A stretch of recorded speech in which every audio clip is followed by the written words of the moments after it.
We're Lokis. We survive.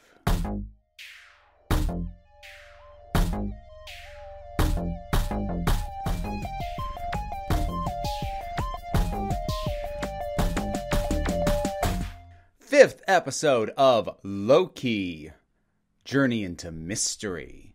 So, this is going to be a little bit of an odd one for me to talk about because I don't know how much of it I'm going to spend talking about the episode itself. And I'm going to do something I don't usually do. I'm going to get a bit more into speculation. I will give a heads up before I do that because potentially if I'm right about any of the things that I'm going to suggest, then that's spoiler territory for the finale. And I don't want to do that to you without warning. But let's talk about this. So, we pick up pretty much right where we left off, which is the Loki we know, Tom Hiddleston, dealing with, well, this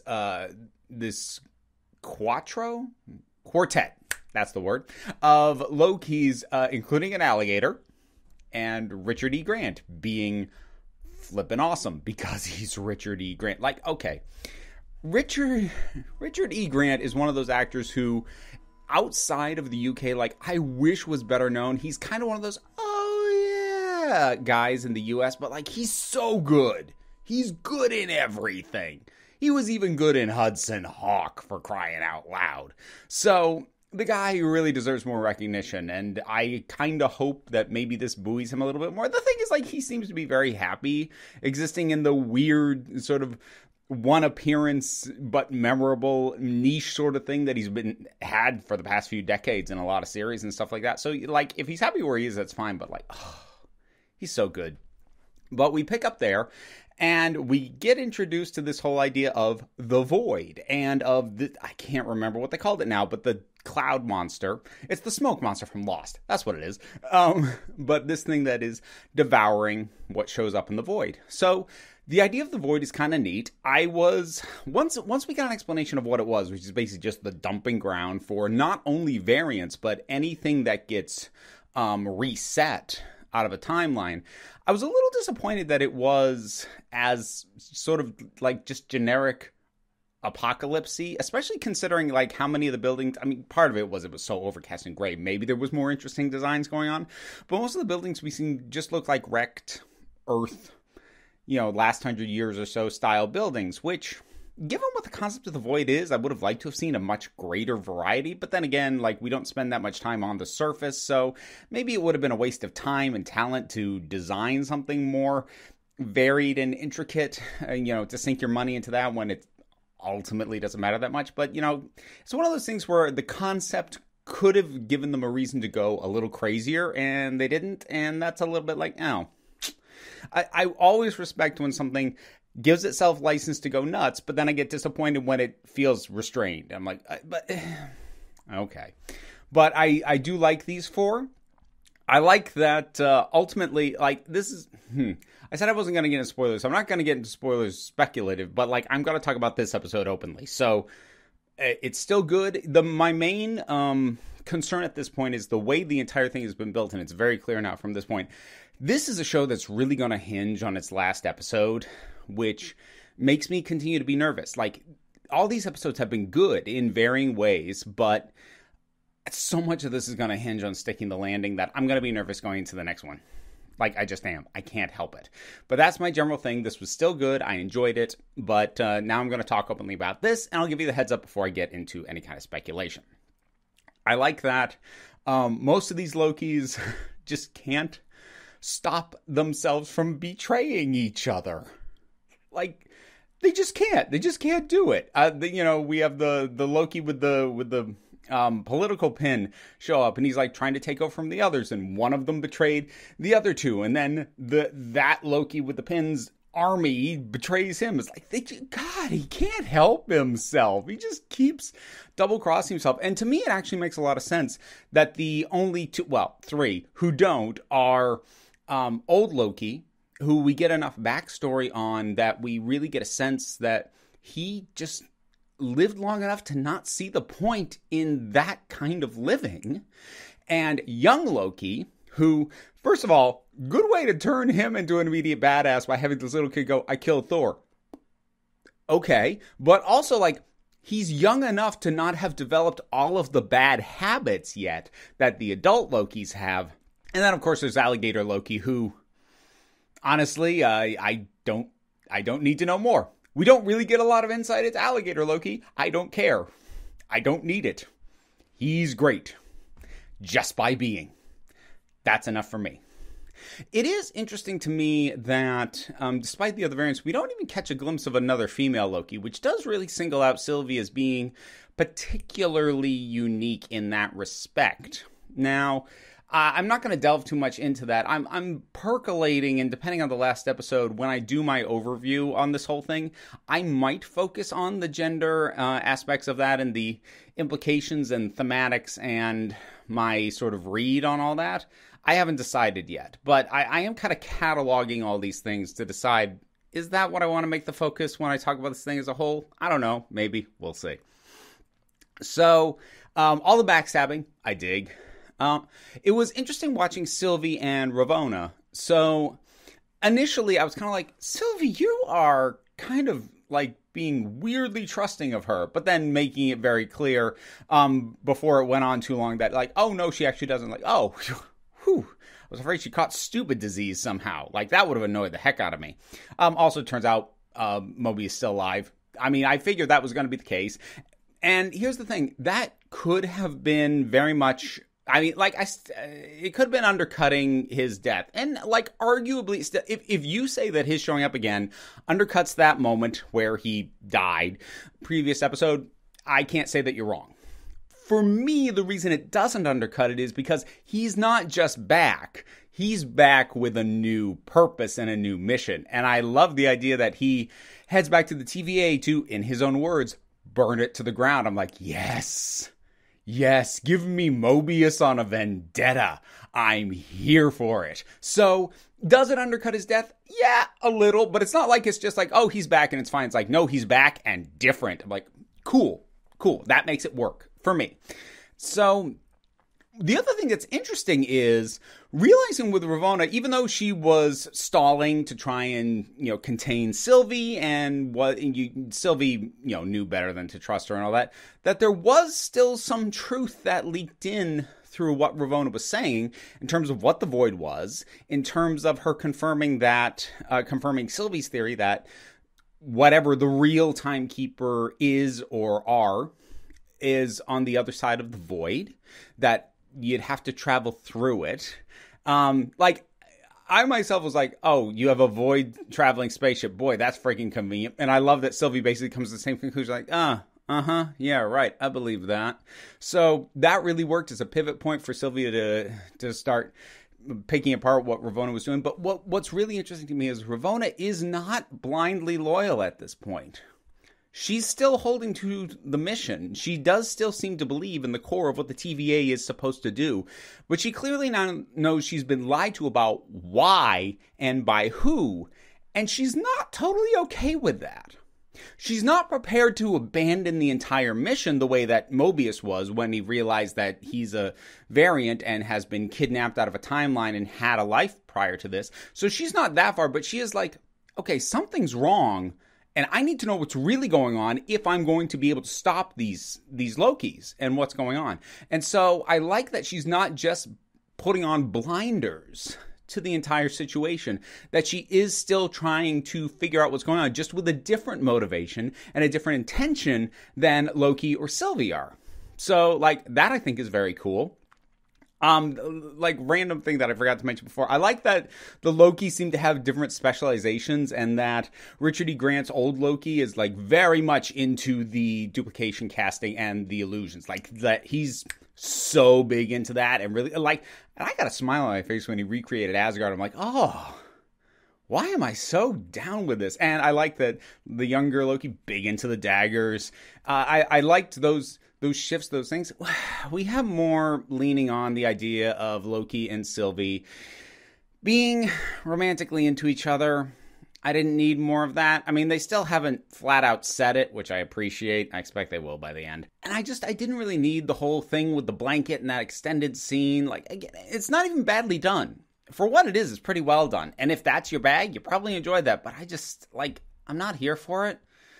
It's not what I'm here for. It's not what I like about this show, these kinds of stories in general. So I find it grinds things to a halt a little bit. I mean, last episode it didn't bother me so much because they were like big. It was either a big melancholy moment when they thought they were going to die. So, you know, them pausing to interact like made sense. What the hell else are they going to do?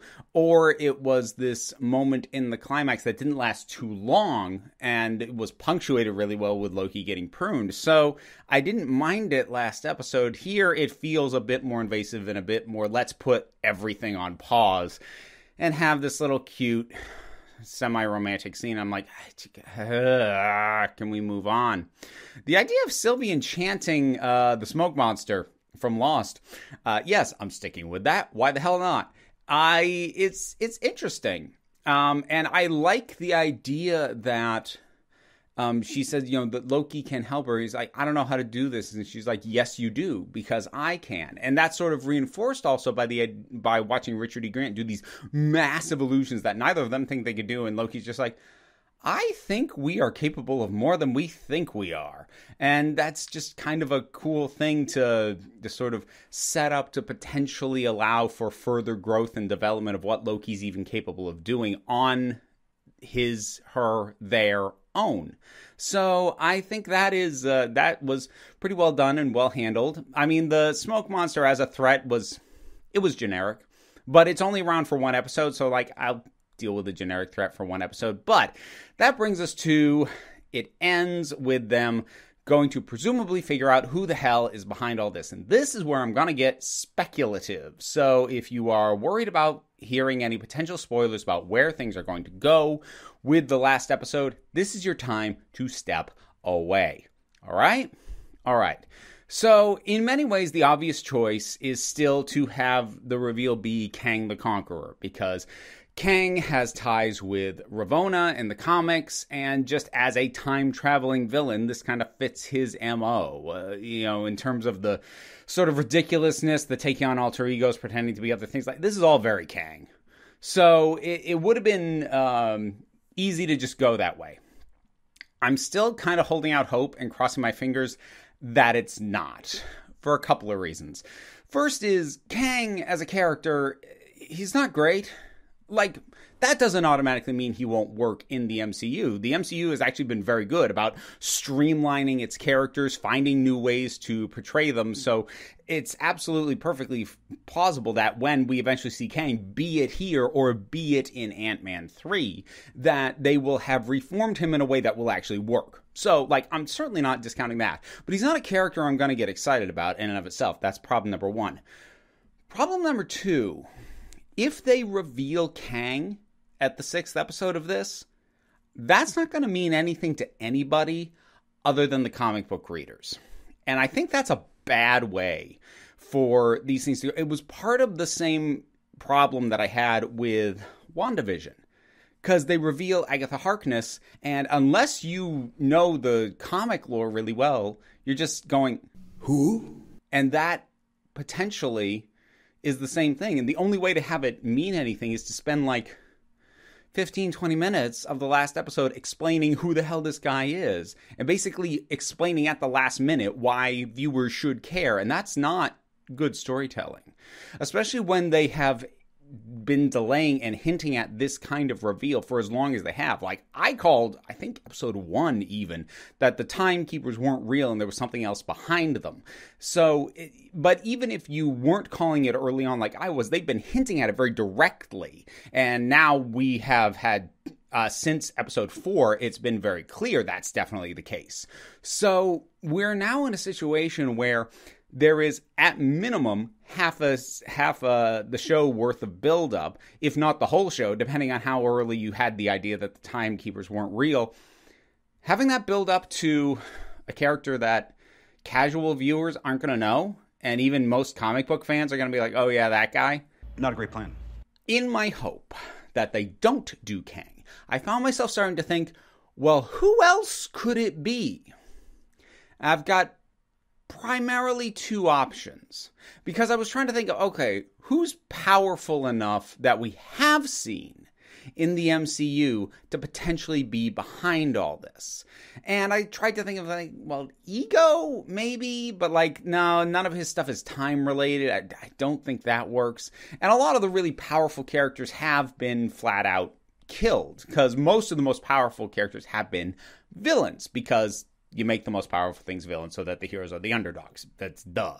So it did leave me in a position where I'm like, now, to be fair, it could still be somebody who we saw die because of possible variants and time diversions, and maybe whoever's running is like a variant themselves.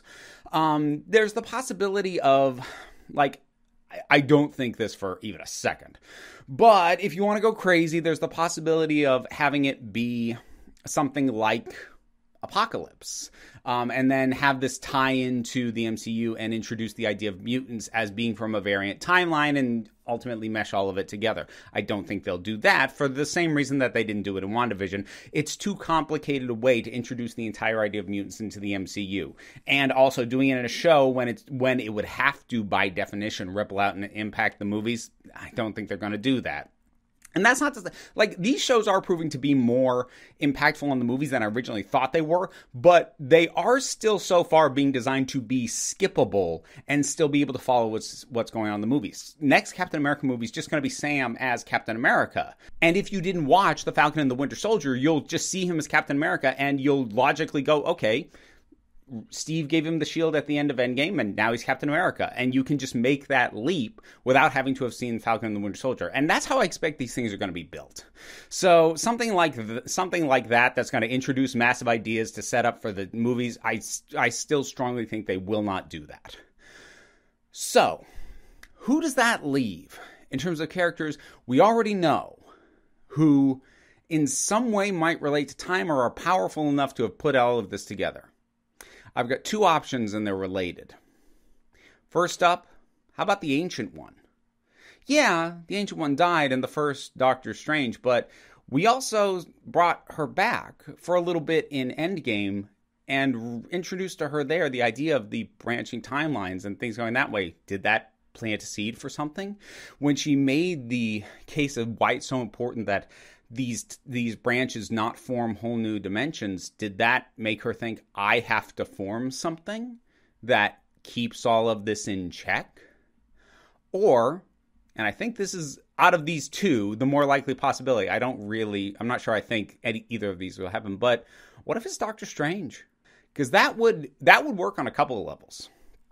First off, if you need to, it could be an alternate timeline Doctor Strange as opposed to the one that we know, so that you're not doing character assassination on the guy. That's the first thing. Second of all, we know he messes with time. We've been watching him do it since his first movie. The whole thing in Infinity War, where we saw every single possibility, did he see a whole bunch of possibilities where he's like, these options shouldn't even exist? And did he take it as a responsibility to deal with this himself? And more importantly, Loki knows Doctor Strange and they have met. So him going there and seeing Stephen Strange would actually mean something, not just to the audience, but to Loki. Because otherwise we run the risk of being in a situation where we have a reveal of someone that the audience knows, but the characters don't. Stephen Strange would work really well. He does time shenanigans. We've opened up the possibility of variants who are handling things differently enough that it could be that, or it could be setting up the eventual conflict between him and Wanda. Because with what we saw at the very end of WandaVision and Wanda messing around with the Darkhold, and if Doctor Strange is trying to control things to this degree, that could very well put them on a collision course.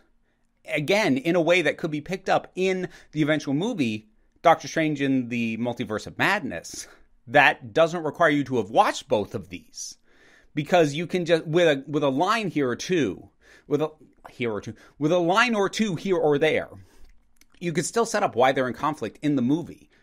So that's kind of what I'm hoping for. And this is rare for me. I don't usually do speculation. Part of the reason is I hate the idea that I'm going to think of something that I like better than what they actually end up doing. I like to think I'm not petty enough to just go, oh, they didn't do what I wanted, so now I'm mad. But if I like my idea better, That's a potential issue. But that said, that's my prediction. We'll see if I'm right in a week. And if I'm not right, I hope they think of something better. So that'll do it for me, folks. Loki, episode 5. What did you think about it? Whatever your thoughts are, drop something down in the I can talk. Drop something down in the comments and let's talk about it. I got a Patreon. That's how I pay my bills. It's how I afford Disney Plus. It's how I keep talking about these things. Any support you're able to give me there is of great assistance. There are benefits for every tier, early access to videos, participation in polls, Discord, etc., etc. But even if you're not able to do that, there's YouTube memberships as an option. You don't want to do that? That's fine too, because at the end of the day, you are the council. I just run the meetings. And until next time, this council is adjourned.